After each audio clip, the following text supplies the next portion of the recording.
To appeal to the Japanese crowd even more, it's baseball. Interestingly called baseball and not yakyu, the Japanese translation of baseball. Could this be a sign Nintendo was interested in bringing the Famicom to the Western market? Baseball is about as simple as it gets when it comes to baseball games. Not much in terms of stats, teams are just a letter. You don't have to control your team when you're pitching, only when you throw it. But to be fair, this is probably the best home console baseball game you could get. Still solid despite its simplicity, but I do have some complaints. First, if the ball goes into the outfield, the screen shrinks and we get this overview scene, but what doesn't help is everything seems to slow down and how your players kind of fumble about. Second is how the opponent pitcher loves to try and catch your baseman off guard all the time.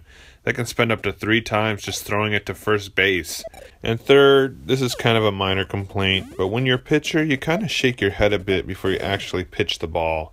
Upon rewatching the footage, it doesn't look too distracting, but it kind of breaks the pace, you know? I want to get this game on. But Nintendo's Baseball is a fine little baseball game for 1983 standards.